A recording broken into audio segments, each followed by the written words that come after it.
حیات الصحابہ میں یہ حوالہ موجود ہے، اللہ پاک نے ایک فرشتہ بنایا ہے، ایک فرشتہ بنایا ہے۔ مولانا یوسف رحمۃ اللہ علیہ نے حیات الصحابہ لکھی ہے، اس میں ایک حوالہ موجود ہے، اور میرے پاس وہ حوالہ ہے جلد سوم میں۔ اللہ نے ایک فرشتہ بنایا، اس کا نام ہے ریبائیل۔ کہیں سارے ریبائیل، ریبائیل۔ اس کے ذمہ صرف ایک خدمت ہے، وہ مومنوں اور مسلمانوں کے ذمہ ایمان والوں کے دلوں میں ٹھنڈک ڈالتا ہے، سکون ڈالتا ہے، راحت ڈالتا ہے، ٹینشن ختم کرتا ہے، اور ذہنی تناؤ کھچاؤ اور یہ ساری چیزیں وہ ختم کرتا ہے۔ اس فرشتے کے ذمہ صرف ایک چیز ہے، وہ ہے سکون اور چین۔ آج اس کا ایک عمل کریں گے ہم، اور میں نے جب سے یہ بتانا شروع کیا ہے، 20 گولیاں کھانے والے، 10 گولیاں کھانے والے، کیونکہ ایک وقت آتا ہے گولی اثر کرنا چھوڑ دیتی ہے، ایک وقت آتا ہے دوا اثر کرنا چھوڑ دیتی ہے، ایک وقت آتا ہے زندگی میں یہ چیزیں اثر کرنا چھوڑ دیتی ہیں۔ کہتے ہیں جب سے آپ نے ہمیں اس فرشتے کے حوالے کیا ہے، اس فرشتے نے تو ہماری زندگی میں چین بھر دیا، سکون بھر دیا۔ بیماریاں ہیں تو چین ہے، غربت ہے تو چین ہے، حالات ہیں تو چین ہے، زندگی میں اصل چین ہے اور سکون ہے۔ بے چین زندگی گزار کے اس دنیا سے چلے گئے تو وہ کیا زندگی ہے؟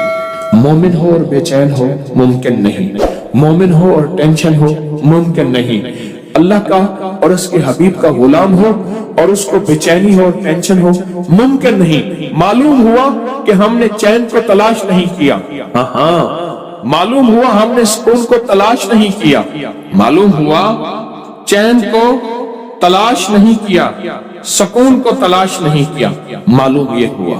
آئیں پھر اس چین کو، اس سکون کو تلاش کرنے کی ایک تدبیر میں بتاتا ہوں۔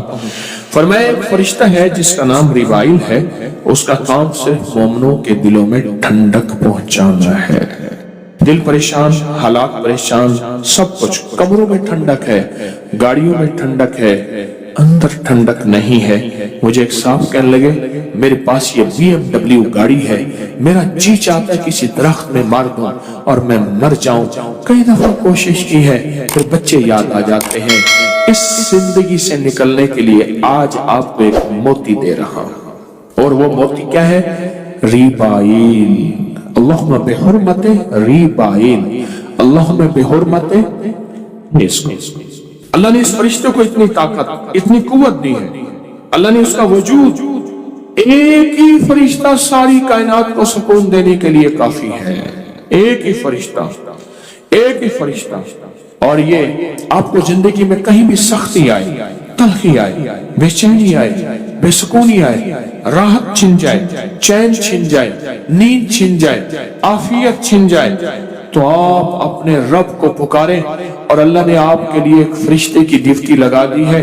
آپ اس کو پکاریں اور اس کو پکار کے آپ اس کو پکاریں اور اس کو پکار کے اور عمل کریں۔ اور وہ عمل کیا ہے؟ وہ عمل ہم بالکل اجتماعی عمل کراتے ہیں۔ پہلے اپنے آپ کو پرسکون چھوڑیں، پھر آنکھیں بند کر دیں، سر جھکا دیں، توجہ سے آنکھیں بند کر دیں، سر جھکا دیں، اللہ کے عشق اور محبت میں ڈوبیں، گہرا سانس لیں اور سانس کو روکیں، اور اس گہری سانس میں پڑھیں اللہم بحرمت ریبائیل، اللہم بحرمت۔ اب میں نے سانس بھی روکا ہوا ہے اور پڑھ بھی رہا ہوں اللہم بحرمت ریبائیل، اللہم بحرمت ریبائیل۔ اب دل پہ دائیں ہاتھ رکھیں، دل پہ دائیں ہاتھ رکھیں، سانس رکا ہوا ہو، سر جھکا ہوا ہو اور پڑھ رہے ہوں اللہم بحرمت ریبائیل۔ جب سانس ٹوٹ جائے سانس نکالیں، پھر سانس لیں اللہم بحرمت ریبائیل۔ پوری امت کا تصور کریں، اللہ سب کو چین سکون دے، اللہ سب کو راحت دے۔ اپنے پیاروں کا تصور کریں، قبر والوں کا تصور کریں، ان کو بھی سانس، چین، سکون اور ان کو بھی ٹھنڈک ملے۔ اب دل کی کیفیتوں میں، اندر کے درد میں سانس روک کے اور نکال کے جتنا دیر روک سکیں اور عمل کریں، پڑھیں اللہم بحرمت ریبائیل، دل ہی دل میں پڑھیں۔ محسوس کریں کس دنیا میں کھو گئے تھے، اس فرشتے کی ڈیوٹی